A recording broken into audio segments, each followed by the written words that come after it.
Imam Asy'ari, ya Imam Abul Hasan Ali bin Ismail itu abad ke sekitar 800 abad ke-8 yang dikenal dengan Imam Asy'ari gitu ya. Kalau Ahlus Sunnah dimutlakan kata Imam Ghazali idza utliqa Ahlus Sunnah fahum ala idza utliqat Ahlus Sunnah fahum ala Asy'ariyah. Kalau dimutlakan kata Ahlus Sunnah itu berarti Imam Asy'ari, pengikut Asy'ari ya. Imam Abul Hasan ya Al-Asy'ari mengatakan bahwa wujudnya Allah itu bukan sifat. Mereka ngerti ono sifat nafsiyah kan gitu nggih, wonten sifat salbiyah, wonten sifat maknawi, wonten sifat maknawiyah. Ini dedean ya. Tapi Imam Asy'ari mengatakan bahwa ya Imam Abul Hasan Ali bin Ismail itu mengatakan wujud itu bukan sifat. Karena sifat itu sesuatu yang melekat pada zat. Wujud loh, kalau seperti kidam, bako, ya kudro, iroda, jelas lah itu sesuatu yang melekat pada zat. Nah, kalau wujudnya Allah itu masa sifat.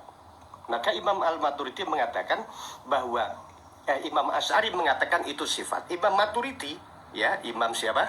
Maturidi ya.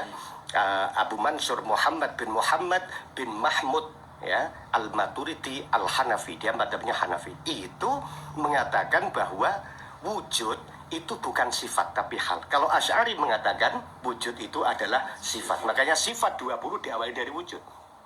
Imam Maturidi mengatakan bahwa wujud itu bukan sifat tapi hal. Hal itu apa? Sebuah keadaan.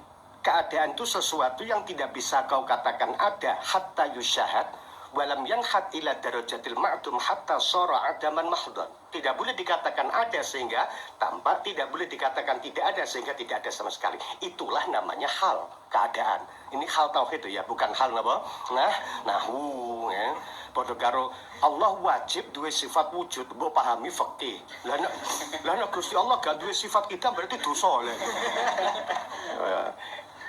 Di sini dalam konteks teologi bahwa yang namanya wajib itu malayu tasawwaru bi'adami, sesuatu yang tidak adanya tidak ditemukan oleh akal. Itu namanya wajib. Ya. Kalau Allah wajib punya sifat wujud, artinya kalau engkau bilang Tuhan tidak ada itu nggak diterima oleh akal. Nah, gitu ya. Ini. Jadi hal itu al-hal al-wajibalidat. Jadi wujud apa? Al-hal al-wajibalidat madamatidat ghaira mu'allalatin bi'illah.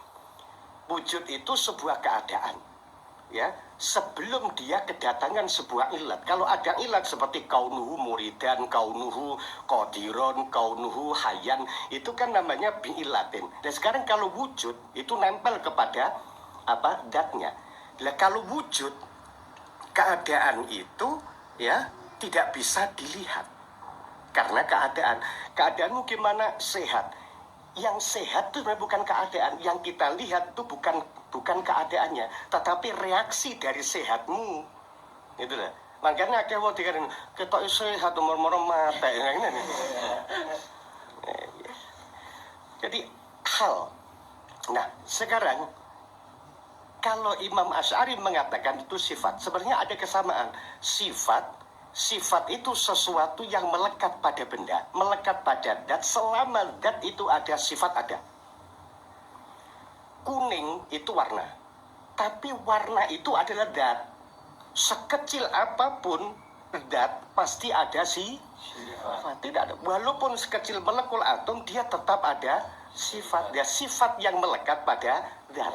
Selama zat itu ada, sifat itu ada. Selama Allah ada dan memang ada, maka sifat wujud itu ada. Nah, bedanya apa?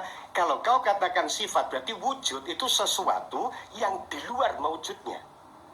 Di luar maujudnya. Jadi kalau begitu, wujud itu ada yang ainul maujud, ada yang kharijun anil maujud. Dia berada di luar. Karena sifat itu sesuatu yang di luar, tetapi dia melekat pada zat selama zat itu ada. Tapi kalau wujud itu berarti sesuatu di dalam zat. Kalau sesuatu di dalam zat berarti ia tidak melekat pada zat, tapi karena memang dia bagian dari zat. Ya, karena ini saiki padha karo nama iku ning ndi? Al ismu hal huwa ainul musamma am kharijun 'anil musamma. Nama iku iki Mas Aldo kan ngaji. Alumni tahun kawak nih. Ya, sapantarane bodho ndi ya.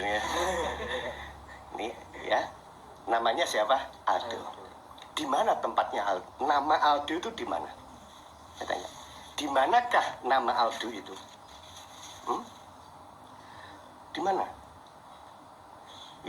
Yang kamu lihat kan makhluk yang agak hitam ini. Di mana nama itu? Ya. Jadi kalau kamu katakan bahwa nama adalah ainul musamma, nama adalah kahanan dari yang dinamakan, ya, itu tidak masalah. Tapi kalau di luar dari yang dinamakan, nono wong nyeluk umpamane Najib itu di mana? Kamu tahu saya Najib, tapi Najib itu di mana? Nama Najib itu di mana? Bujak ning KTP repot. Bahasan teologi ya, bahas karo ilmu negara. Nama Najib itu di mana? Jadi nek sampean nyeluk Pak Najib, kok aku gak noleh, ya aku ora sombong, sing betul kan namaku. Datku lah ora. Sampean ngomong katanya nama itu di luar yang dinamakan. Kecuali kalau sampean bilang Pak Najib dan benda yang bernama Najib. Ya. Makanya dalam hal ini Imam Sibawayh sendiri merumuskan begini. Ya, sehingga dalam Hasyiah Syarwani, Imam Syarwani itu kalau Allah nama itu nama Allah itu di luar zatnya Allah atau di dalam nama Allah. Meja iki mbok jenengno meja. Di mana tempatnya meja? Wong meja iki mbok gawa ning Arab jenenge mindodatun. Kowe nek kono muni meja ya lho ngono ya. Niki mbok gawa ning gone Inggris namanya table kok. Mbok gawa ning duwe so jenenge dampar lah wis. Bangku mesak karep itu nama. Nah, nama Allah, ya, Imam Sibawayh yang memang dia punya komitmen terhadap ilmu gramatika. Loh, Allah itu aliha, kalau ulama nahwu aliha ya lahu ilahatan. Ilahatan ditambahi al menjadi al-ilah. Ya, wa khudifatil hamzah li adam al-ihtiyat yang ngaji ilal nang nggih. Hamzahnya dibuang karena tidak butuh menjadi Allah.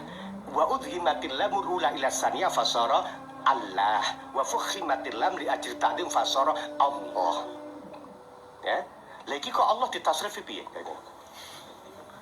Makanya dia mengambil kesimpulan bahwa Allah itu lepas dari al-ismu ainul musamma am kharijun 'anil musamma, di luar yang dinamakan atau di dalam yang dinamakan, bahwa Allah itu a'raful ma'arif, ma'rifati isim ma'rifat. Maka dalam Hasyiah Syarwani Imam Sibawayh iku kabari ya mlebu swarga gara-gara muni Allah niku ma'rifati isim alam, ma'rifati isim alam. Isim alam Zaidun, Umar itu yang paling itu adalah Allah. Jadi kalau begitu konsep tasrifan aliyayalahu tidak berlaku bagi Imam Sibawayh. Pokoknya Allah itu a'raful ma'arif, ma'rifati isim ma'rifat. Maka ketika beliau wafat, santrinya mimpi, bagaimana sampean kok bisa enak bimanil tahdil karomah, dari mana anda punya keramah seperti ini? Karena saya mengatakan a'raful ma'arif ya. Manon sing cerita takoi man robuka takoi man iki man isim mausul pamane istifham. Ya, tapi kita seperti itu ada, seperti Abu Yazid Al-Bustami. Ya, Abu Yazid namanya Taifur bin Isa. Abu Yazid Al-Bustami itu ketika wafat, ya, malaikat mungkar nakir teko, ya, malaikat mungkar nakir teko. Tua kok man rabbuka, pertanyaannya kayak biyen ngono terus. Ya Aqidatul Awam ya bilang ngono ya. Man rabbuka, sapa pangeranmu? Dia jawab apa? Kamu pernah Allah berfirman, mendengar tidak Allah berfirman, wa id akhadha rabbuka min bani adam min duhurihim zurriyatahum wa asyhadahum ala anfusihim alastu bi rabbikum qalu bala. Ya. Aina antuma indama qala Allah taala kadzalik. Kamu berdua di senenimu. Kowe kok mungkar nakir, kamu berdua itu ketika Allah berfirman alastu bi rabbikum qalu bala. itu kan dari fitrah. Maka ketika dulu sebelum saya ini ada, saya sudah punya kesaksian bahwa Allah itu ketika berkata, apakah aku bukan Tuhanmu? Bala, nggih boten berarti nggih saestu jenengan. Lah kula kawit biyen urung ana iku lho. Wis muni pangeranku Gusti Allah. Lah kok takut saiki kasep kowe. Akhirnya malaikat mungkar ya, lihat aja dalam kitab hasil dalam apa kitabnya lupa saya. Itu apa ya? Apa kalau nggak salah Nuzah itu ya. Itu malaikat takut. Pikir mungkar takut. Pikir. Lah ya sak piye sak. Dia teliti sapa iku? Wah, Masya Allah, huwa Abu Yazid Al-Bustami. Abu Yazid Al-Bustami itu jiwa raganya seluruhnya itu karena sudah dihaturkan pada bentuk mahabbah tenggene Gusti Allah. Saya tinggal repot ruwet musuhnya. Ya, itu kisah dari siapa? Abu Yazid Al-Bustami ya. Makanya lho kalau kan ngomong la ilaha illallah sampai urung jaminan la ilaha illallahmu itu didasari dengan sebuah kemantapan dan mahabbah atau tidak. Nah sampean muni la ilaha illallah mau ngetel ning lambemu. Iki lak padha karo manuk biyo. Ki ngerti manuk biyo? Manuk biyo iku nek sing duwe kiai dilatih muni la ilaha illallah iso. La ilaha illallah pinter. La ilaha barang ditepek garangan ya kek ngene. Endi la ilaha illallah gitu. Sampai muni la ilaha illallah. Tapi mau lambe tok blas ora masuk ning gone muraqabatul qalbi. Ya nalika ditepek karo malaikat Israel ya kek lali ora iso la ilaha illallah. Makanya amalnya Sibawa itu sudah amal nahu yang masuk pada wilayah uluhiyah. Termasuk siapa Abu Yazid ya Taifur bin Isa Al-Bustami itu sudah masuk pada wilayah-wilayah uluhiyah.